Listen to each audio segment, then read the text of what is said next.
Bonjour à toutes et à tous, c'est un plaisir de se retrouver pour cette nouvelle présentation et nous allons aller sur un nouveau continent et découvrir également les traces qui ont été laissées, transmises pendant des siècles avec une nouvelle civilisation. Je rappelle le principe que nous avons depuis le début de ces présentations pour cette série présentement. J'ai tiré sur le fil du mensonge et tout est venu. Nous nous rendons compte que ce qui nous a été présenté au travers de l'évolutionnisme et de la croyance des peuples est totalement à l'opposé de la réalité, de ce que nous pouvons voir sur le terrain et de ces récits qui ont été transmis à travers toutes ces civilisations. Notre objectif, et encore pour cette présentation, c'est de démêler la pelote et d'aller aux sources, aux origines même de l'histoire de ces peuples et voir précisément ce qu'il en est. Et de voir si, en reprenant cette image du crash test que l'on utilise pour voir la fiabilité, la robustesse d'une voiture lors d'un choc frontal, de voir si ce livre unique, la Bible, est à même de passer le crash test et de pouvoir répondre à toutes les attaques qui ont pu être faites. Nous allons essayer de voir des choses cachées depuis la fondation du monde et j'aime beaucoup ce verset que l'on trouve dans Ecclésiaste chapitre 3 verset 11 qui nous dit que Dieu a mis l'éternité dans leur cœur et je pense que ça résume parfaitement ce que nous sommes en train de voir. Alors la question que nous allons nous poser en préambule est la suivante. Quelles sont les traces que certains peuples ont pu garder des récits bibliques? Et comme je viens de le dire, nous allons aborder au travers d'une autre civilisation, d'un autre contexte, voir ce qu'il en est. Je vous invite à mettre vos ceintures et nous allons voyager jusqu'à la muraille de Chine et voir ce que les Chinois ont à nous révéler de leur connaissance de cette transmission qui s'est faite concernant Dieu. Nous connaissons bien sûr la Grande Muraille de Chine. C'est un ouvrage extraordinaire, gigantesque, qui s'étend sur plus de 6700 km à travers montagnes, à travers déserts, plaines. Et donc cette Grande Muraille de Chine demeure l'un des grands symboles puissants de la volonté impériale de protéger, mais d'unifier ce vaste empire. Il y a un autre également point qui est important, non loin de là, avec une découverte saisissante, la découverte de l'armée de l'empereur Qin Shi Huang, composée d'environ 7000 statues de soldats, de chevaux, et qui ont révélé l'obsession du premier empereur pour l'ordre, la permanence et l'au-delà. Ces 7000 statuettes sont là et donc montrent que cet empire, ce vaste empire chinois a marqué l'histoire à jamais.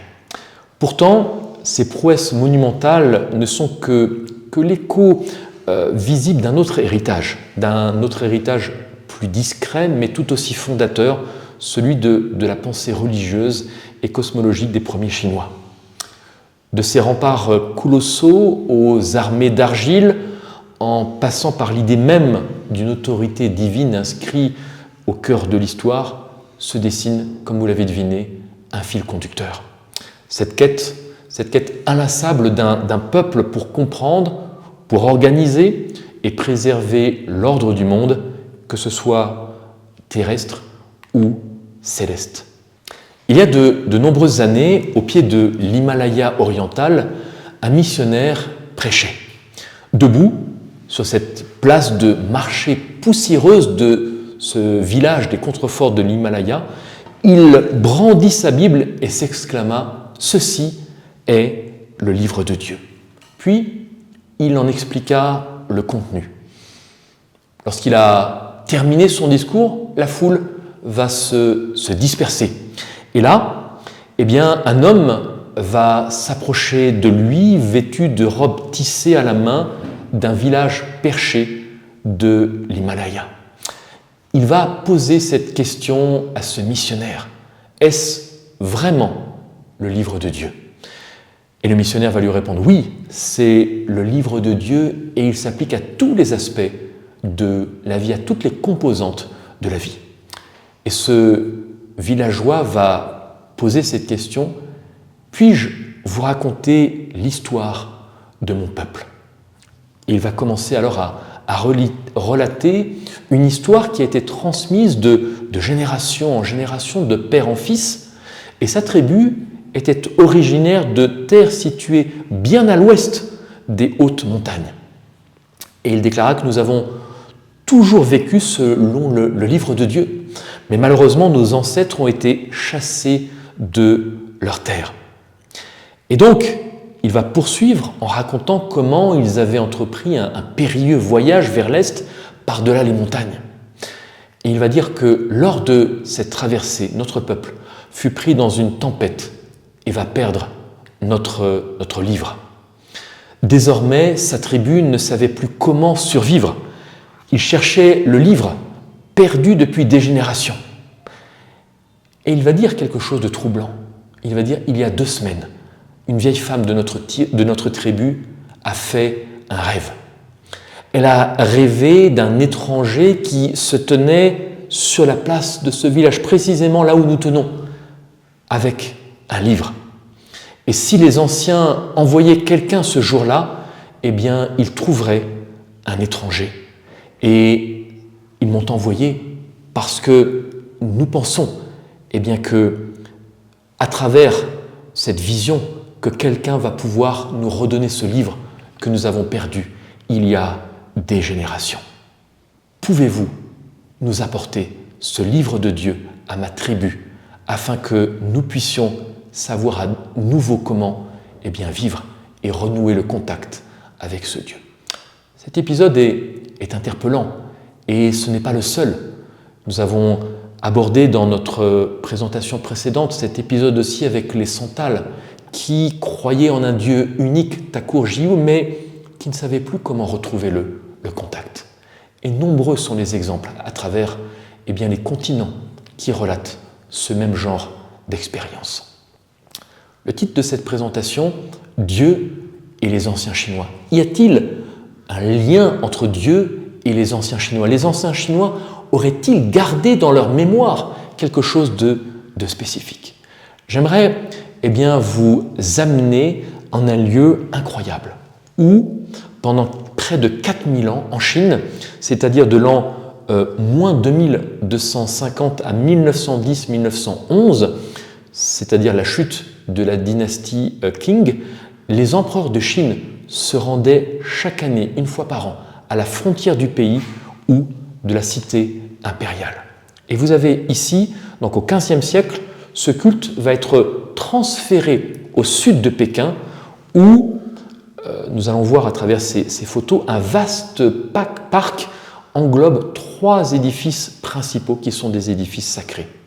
En 1420, une grande salle de prière pour les bonnes moissons va être ajoutée et achevée. Vous pouvez voir ici ce temple situé plus au nord qui repose sur une terrasse en marbre à 3 niveaux, entouré donc de balustrades de 11 mètres de haut. L'édifice est sur le toit composé de 50 000 tuiles bleues vernissées qui symbolisent le ciel, qui couvre un toit conique également, comme on peut le voir sur la photo, donc à 3 niveaux. Aucun clou n'a été utilisé pour la construction de cet édifice, du mur circulaire soutenu donc de 28 colonnes de bois taillées dans des arbres. Au centre, comme on peut le voir ici, se trouvent 4 grands piliers qui, avec la charpente extérieure, soutiennent le toit sans solives. L'intérieur est entièrement peint de motifs multicolores et on peut voir que c'est vraiment un lieu magnifique. Au sud de cet édifice se trouve un second temple, le temple du ciel plus petit, le caveau impérial. Son plan va suivre la même structure architecturale à l'exception du toit de tuiles bleues qui forme un seul cône. À l'intérieur de cet édifice, aucune idole n'est présente, mais une tablette sur le mur nord porte l'inscription suivante « Souverain céleste Shang-Ti ». En ligne droite, encore plus au sud, se trouve l'autel du sacrifice lui-même, ce grand autel céleste en marbre blanc, à 3 niveaux, comme on peut le voir ici, d'un diamètre de 75 mètres, lui aussi entouré de balustrades à chaque niveau et qui ressemble en quelque sorte à un gigantesque gâteau de mariage. On accède au niveau supérieur par une série de marches, comme on peut le voir ici, sur chacun des 4 côtés, nord, sud, est, ouest. Le matin précédant le solstice d'hiver, l'empereur, qui est appelé le fils du ciel, vêtu de ses plus beaux vêtements, comme on peut le voir ici, franchissait la porte d'entrée du palais impérial, la cité interdite, et donc se dirigeait en procession vers le parc du temple du ciel. Il était accompagné d'un imposant cortège de princes, de hauts dignitaires qui le suivaient, et le silence était vraiment de règne dans les rues de Pékin, tous les habitants étant tenus de rester cachés derrière leurs volets. Après son arrivée au temple du ciel, comme on peut le voir ici, l'empereur médite d'abord dans la voûte impériale, tandis que les chanteurs costumés, accompagnés de musiciens, récitent la prière suivante que nous avons ici. Vers toi, ô Créateur, à l'œuvre mystérieuse, je me tourne en pensée. Comme est impériale l'arche expansive où tu demeures, par les grandes cérémonies, je t'honore avec révérence. Ton serviteur, je ne suis qu'un roseau ou un saule. Mon cœur est celui d'une fourmi. Pourtant, j'ai reçu ton décret favorable me nommant au gouvernement de l'Empire. Je chéris profondément le sentiment de mon ignorance et de mon aveuglement, et je crains de me montrer indigne de tes immenses faveurs. C'est pourquoi j'observerai toutes les règles et tous les statuts, m'efforçant, malgré mon insignifiance, d'accomplir mon devoir royal. D'ici, au loin, je lève les yeux vers ton palais céleste. Viens sur ton précieux char jusqu'à l'autel. Ton serviteur, j'incline la tête vers la terre avec révérence, attendant ta grâce abondante. Tous mes officiers sont ici disposés avec moi, se prosternant joyeusement devant toi. Oh, si tu daignais accepter nos offrandes et nous considérer, tandis que nous t'adorons ainsi, toi dont la bonté est inépuisable. L'empereur, après avoir célébré, récité cette prière, se rend ensuite à la salle de prière pour les bonnes récoltes. Et le lendemain, lors du solstice festif, l'empereur retourne donc au caveau impérial du temple du ciel, puis se rend à l'autel du ciel pour accomplir les rituels sacrificiels. Et donc, on peut imaginer l'air vif du matin qui est rempli de chants de louanges et de prières.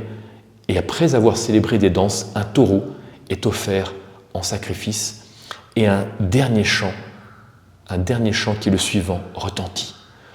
Nous avons vénéré et inscrit le grand nom sur cette feuille précieuse. Maintenant, nous l'exposons devant toi, Shangti, et la déposons au feu. Nous brûlons aussi ces précieuses offrandes de soie et de viande fine accompagnées de nos prières sincères afin qu'elles s'élèvent en flammes jusqu'au lointain azur. Tous les confins de la terre se tournent vers lui. Tous les êtres humains, toutes les choses sur terre se réjouissent ensemble du grand nom. Aujourd'hui, le temple, l'autel du ciel de Pékin sont bien sûr des attractions touristiques de premier ordre.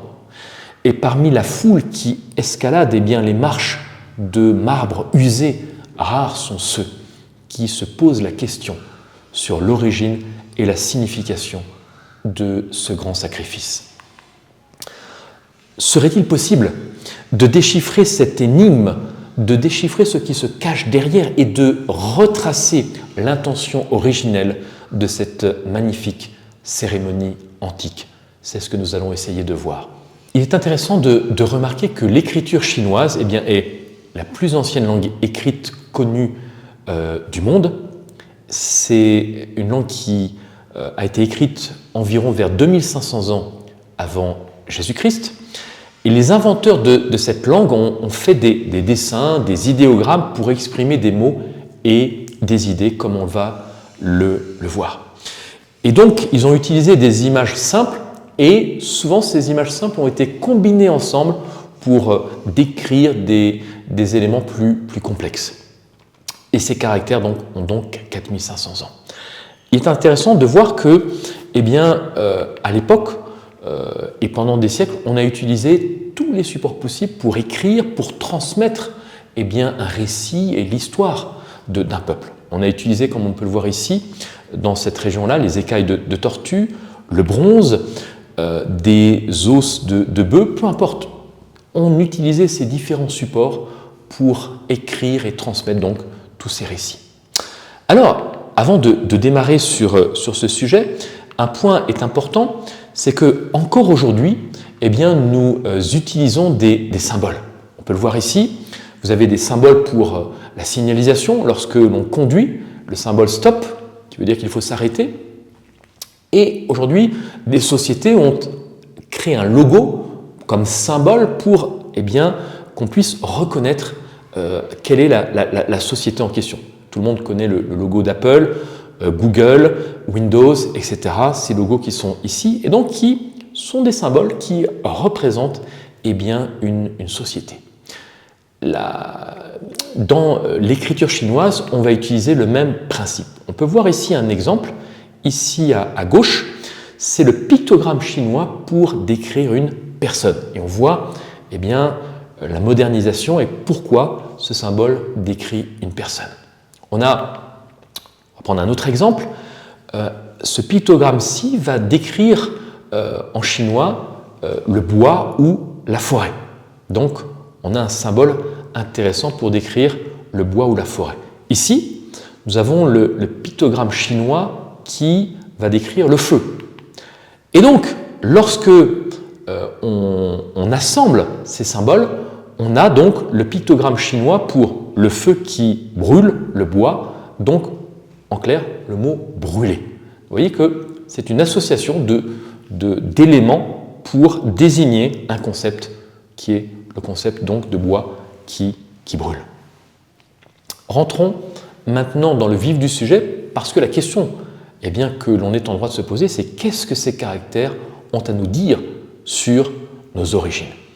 On vient de le voir, quand on trace une ligne chronologique, la langue chinoise, donc les idéogrammes, sont apparus en moins de 1250, moins 2500 avant Jésus-Christ. Et donc, on voit que Bouddha ou tous les éléments importants qui vont constituer, par exemple Confucius, l'histoire de la Chine sont venus bien après cette histoire. Donc, on voit même que le récit que Moïse va constituer pour écrire les 5 premiers livres de la Genèse, cette écriture va se faire aux environs de moins 1400.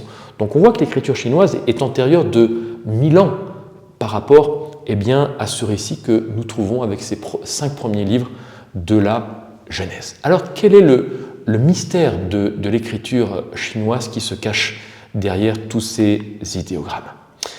Il est intéressant ici de voir que le mot Shangdi, donc qui désigne Dieu, dans la compréhension qu'ont les Chinois de cet être céleste, est composé de deux éléments. Le premier élément, c'est l'empereur, et le deuxième élément, c'est céleste. Shangti, la compréhension que les Chinois ont, c'est l'empereur céleste. Et c'est pour ça qu'ils faisaient donc chaque année un culte à cet empereur céleste. On a un autre élément qui est un élément intéressant, le mot migrer ou migration. Il est composé de plusieurs éléments. Le mot migration est composé de grande, division, ouest et marché. C'est-à-dire que la migration, c'est une grande division qui a amené le peuple à marcher de l'ouest et à venir en Chine. Exactement comme nous le relate la Genèse avec l'épisode de la tour de Babel. Et on peut le voir sur cette carte, cette migration qui s'est faite d'ouest en est. Alors, un autre élément intéressant, le mot ou l'idéogramme, donc commencement. Commencement, alors on pourrait, je dirais, associer beaucoup d'éléments, mais dans la compréhension qu'ont les Chinois, commencement, c'est l'association de deux éléments, deux et personne. Le commencement, c'est deux personnes qui apparaissent. C'est un élément intéressant et cela est confirmé par le verset de Genèse chapitre 1, 27, où nous lisons « Dieu créa l'homme à son image, il le créa à l'image de Dieu, il créa l'homme et la femme. » Au commencement, il y a un couple, un homme et une femme, deux personnes, comme le décrivent très très bien ces idéogrammes chinois. Alors, un autre élément intéressant, l'idéogramme qui représente l'association de quatre éléments, l'idéogramme créé. Là encore, derrière le mot créé, on pourrait associer beaucoup d'idéogrammes, beaucoup de concepts.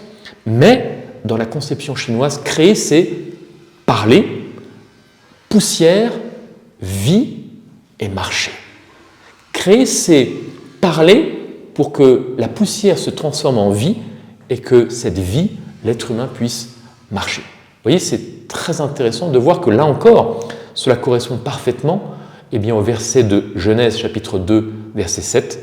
« L'Éternel Dieu forma l'homme de la poussière de la terre, il souffla dans ses narines un souffle de vie et l'homme devint un être vivant. » Alors, un autre terme également que l'on peut également utiliser et voir un petit peu la manière dont il se décompose, c'est le terme jardin. Jardin est composé de 5 éléments. Le premier élément, c'est poussière. Le deuxième élément, c'est souffle. Troisième élément, c'est l'enclos. Quatrième élément, c'est personne et personne. Donc, le jardin, c'est deux personnes qui sont nées du souffle qui leur a donné la vie et qui sont restées dans un endroit clos et protégé. Comme nous le dit Genèse chapitre 2, verset 8. Puis l'Éternel Dieu planta un jardin en Éden, du côté de l'Orient, et il y mit l'homme qu'il avait formé. Donc là encore, on voit que ces idéogrammes sont totalement imprégnés des versets de la Bible.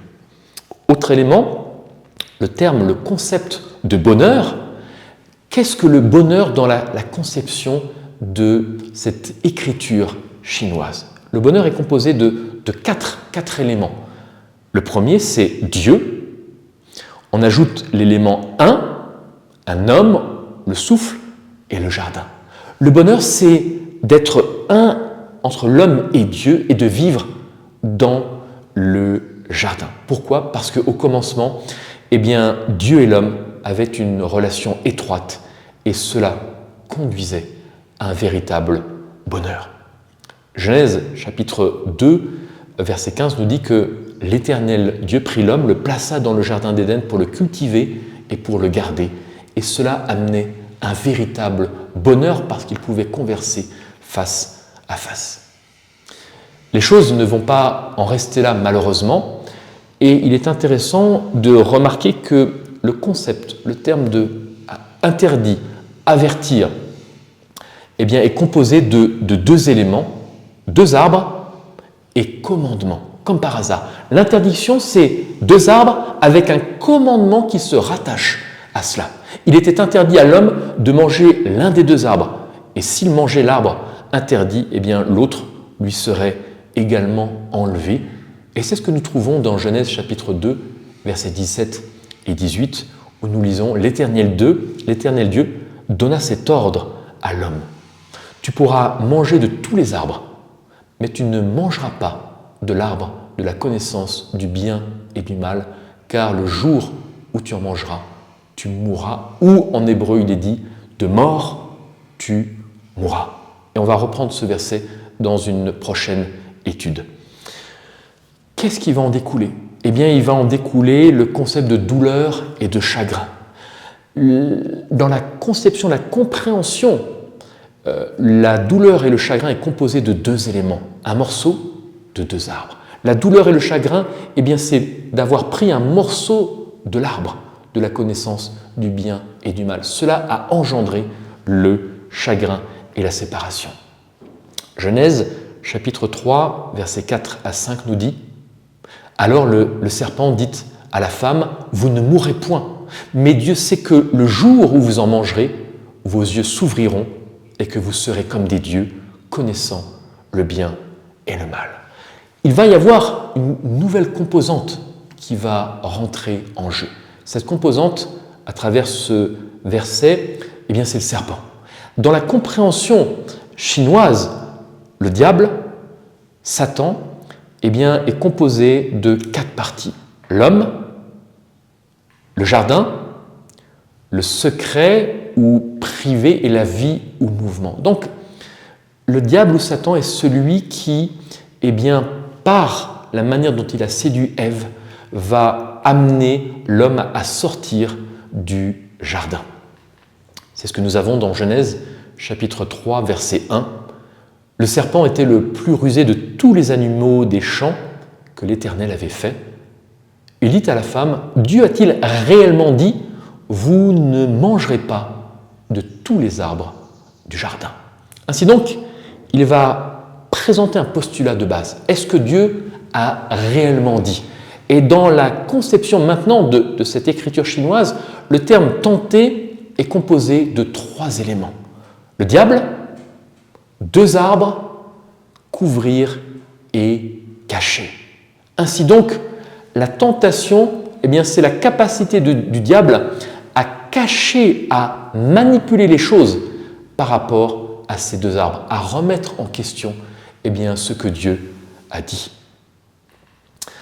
L'Éternel a-t-il dit ?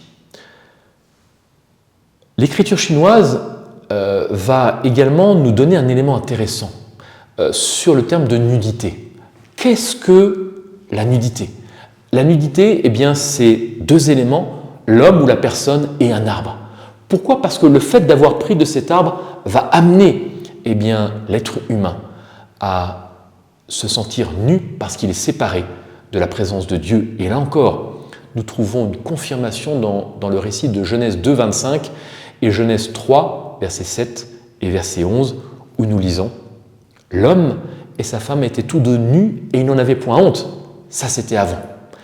Et après, malheureusement, les yeux de l'un et de l'autre s'ouvrirent. Ils connurent qu'ils étaient nus et ayant cousu des feuilles de figuier, ils s'en firent des ceintures. Et l'Éternel Dieu dit « Qui t'a appris que tu es nu ? Est-ce que tu as mangé de l'arbre dont je t'avais défendu de manger ?» Et là, va se passer quelque chose d'assez extraordinaire parce que Dieu avait dit « Le jour où tu en mangeras de mort, tu mourras. » La mort devait s'abattre immédiatement sur eux. Mais à l'instant même, Dieu va faire une promesse et en la personne de Jésus-Christ, Jésus va venir s'interposer et va dire immédiatement « C'est moi qui vais prendre la place d'Adam et Ève. C'est moi qui vais mourir à leur place. » Et donc, ce qui est très intéressant, c'est de voir que le concept de justification dans l'esprit des Chinois est composé de 2 éléments. La justification, c'est l'agneau et le moi. Parce que la justification, c'est cet agneau qui prend ma place. C'est cet agneau qui se sacrifie parce que c'est moi qui méritais la mort. Il est mort à ma place. Et vous voyez, ce principe de justification est un principe extraordinaire. Et ce principe de justification que nous trouvons par rapport à ce qui s'est passé est valable de la même façon aujourd'hui. Quel que soit ce que nous avons pu faire, quel que soit, je dirais, l'éloignement que nous avons pu avoir de Dieu, Dieu, en la personne de Jésus-Christ, vient à notre rencontre et dit, quel que soit eh bien, ce que tu as pu faire, je suis l'agneau qui est capable de prendre sur moi tous tes péchés et de te justifier, de te redonner une nouvelle vie, d'effacer tout cela et de te permettre eh bien, de redémarrer, et non seulement de redémarrer, mais de pouvoir cheminer et de marcher avec moi jour après jour. Genèse chapitre 3, versets 15 à 21 nous dit « Je mettrai inimitié entre toi et la femme, entre ta postérité et sa postérité. Celle-ci t'écrasera la tête et tu lui blesseras le talon. » Et le verset 21, « Dieu fit à Adam et à sa femme des habits de peau, et ils les en revêtit. C'est le premier sacrifice que nous avons ici, symbole de ce sacrifice que Jésus va venir offrir 4000 ans plus tard pour toute l'humanité. Par la foi, Adam et Ève vont croire dans ce sacrifice et vont croire que de cette semence va naître le Rédempteur de l'humanité. Ainsi donc, pendant des générations et des générations, ils attendent celui qui est promis et qui réalise cette promesse de détruire définitivement la capacité de l'ennemi à nuire. Et c'est ce que nous trouvons dans ce magnifique verset de Romains, chapitre 16, le verset 20. C'est une promesse qui est pour nous aujourd'hui. Le Dieu de paix écrasera bientôt Satan sous vos pieds. C'est une promesse que Dieu nous a donnée en la personne de Jésus-Christ, parce que par son sacrifice et par la foi, nous pouvons de la même façon avoir la victoire sur l'ennemi. Autre concept très intéressant qui est celui du navire ou celui du bateau. Lorsqu'on imagine un navire ou un bateau, on ne va pas forcément s'imaginer ce que l'on a sous les yeux, c'est-à-dire que dans la conception chinoise, un navire, c'est un bateau composé de 8 personnes. C'est-à-dire les 8 personnes qui ont réchappé au déluge précisément. Cette histoire s'est transmise avec une fiabilité incroyable depuis des siècles et des siècles, jusqu'à ce qu'aujourd'hui nous puissions comprendre qu'à travers ces Écritures, Dieu a enchâssé, Dieu a inscrit dans l'histoire même et dans l'Écriture même de ce peuple chinois toute l'histoire de l'humanité. Comme nous pouvons le voir dans cette citation, il est intéressant de noter que l'une des plus anciennes légendes chinoises concerne un homme qui est appelé Nuwa. Et voici ce que nous pouvons lire.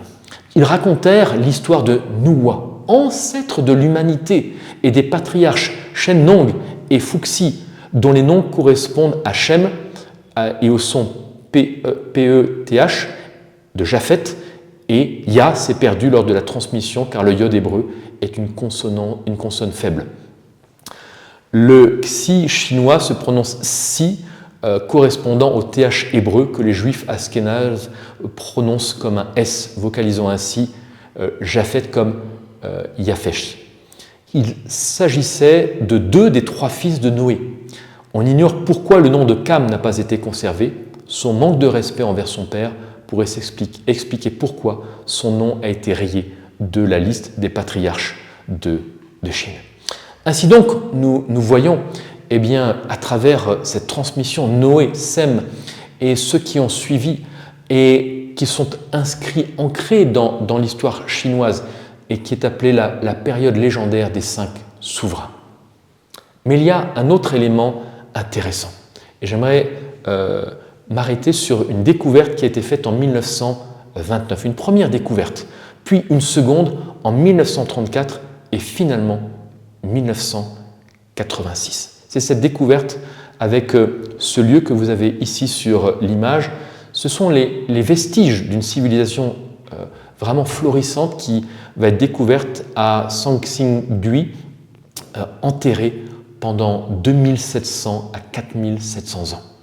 Et les archéologues vont également trouver des éléments d'un grand arbre de bronze qu'ils ont nettoyé et qu'ils ont réassemblé.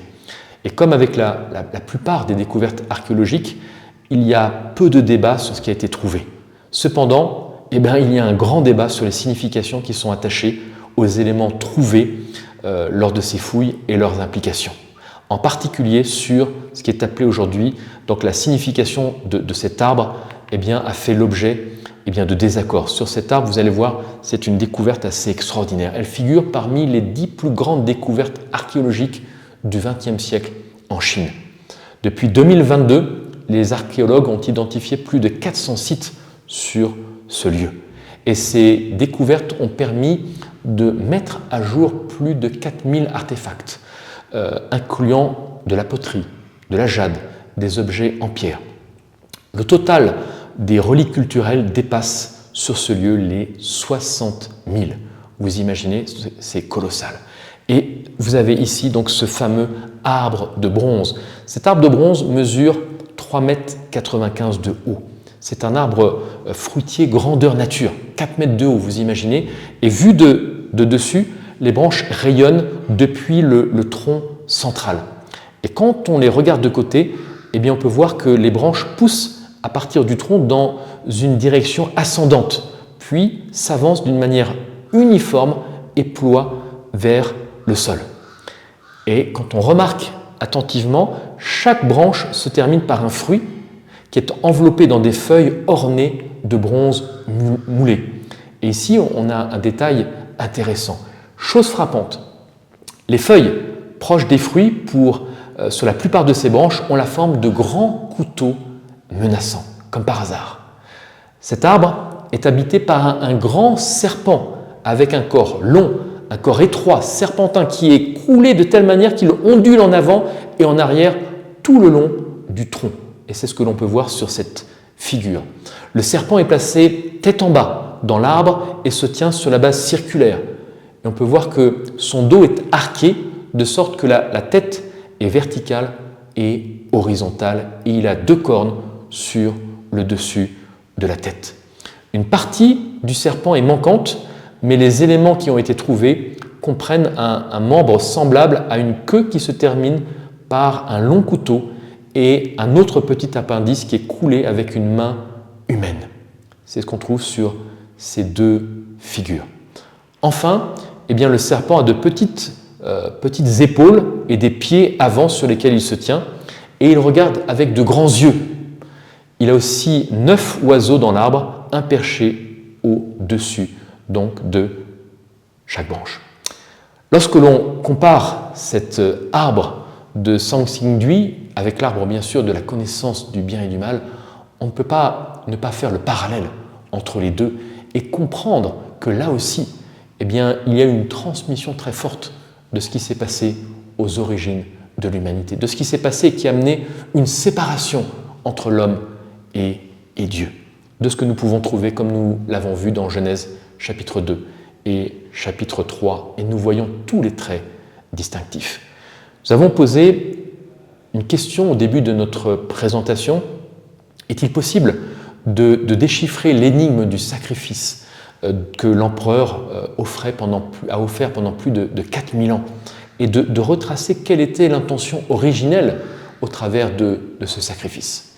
Eh bien, James Ledge, qui est connu comme l'un des premiers et des auteurs, des traducteurs les plus prolifiques de textes classiques du chinois vers l'anglais, Ledge a été un représentant de la London Missionary Society à Malacca et à Hong Kong. Il a été le premier professeur de chinois à l'université d'Oxford. Et dans cet ouvrage que nous avons ici, il dit la chose suivante. Ma thèse est la suivante. Les Chinois possèdent la connaissance du vrai Dieu et de l'être suprême qu'ils vénèrent, et l'être suprême qu'ils vénèrent est bien celui que nous adorons. Je suis convaincu qu'elle contient la connaissance et le culte du vrai Dieu. Nous avons retracé au travers toute cette histoire, au travers non seulement de cette transmission, de ce sacrifice qui s'est fait une fois par an pendant des siècles, de la manière dont les Chinois ont gravé dans leur écriture tous ces récits liés à la Genèse. Et nous voyons comment, eh bien là encore, ils ont gardé à l'esprit cette notion de Shang-Ti, l'empereur céleste. Mais malheureusement, ils ont perdu la portée, ils ont oublié ce qu'il y avait derrière. J'ai fait la rencontre il y a quelques années d'un homme, alors que je me trouvais sur un salon en Belgique, et donc j'ai fait la rencontre d'un Chinois qui a voulu me présenter eh bien, les produits qu'il commercialisait. Il me donne un échantillon, il me donne sa carte et il s'en va. Et en voyant sa carte, j'ai été interpellé parce que le nom de sa société s'appelait Blessings, bénédiction. Bon, vous imaginez dans un contexte communiste, appeler sa société Blessings, ce n'est pas forcément ce que l'on trouve, ce n'est pas ce qu'il y a de plus courant. Et Cela m'a interpellé et le lendemain, il revient sur le salon pour me donner des échantillons et je lui pose cette question, mais dis-moi, pourquoi as-tu appelé ta société Blessings? Et il dit, voilà, je suis chrétien et donc je fais partie d'un réseau dans toute l'Europe parce qu'il y a beaucoup de Chinois ou Chinoises qui ont des conjoints ou conjointes européennes et nous prions que par ce biais-là, il puisse y avoir un puissant réveil dans toute l'Europe par tous ces Chinois. Et je dis, mais ce que tu dis m'intéresse parce que j'ai étudié, ce que je viens de vous présenter, et je lui dis, j'ai étudié les idéogrammes chinois et j'ai été interpellé de voir comment Dieu a laissé toutes ces traces. Il me dit, mais je prie depuis 8 ans, parce qu'avant j'étais communiste et quelqu'un m'a donné une brochure sur les caractères chinois et Dieu. Ça fait 8 ans que je prie pour retrouver ces informations. Et je lui dis, mais si tu veux, je les ai.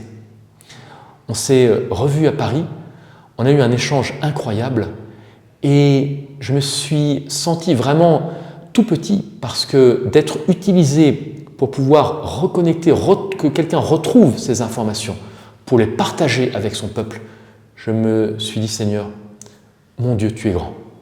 Et donc, c'est notre objectif à travers ces présentations.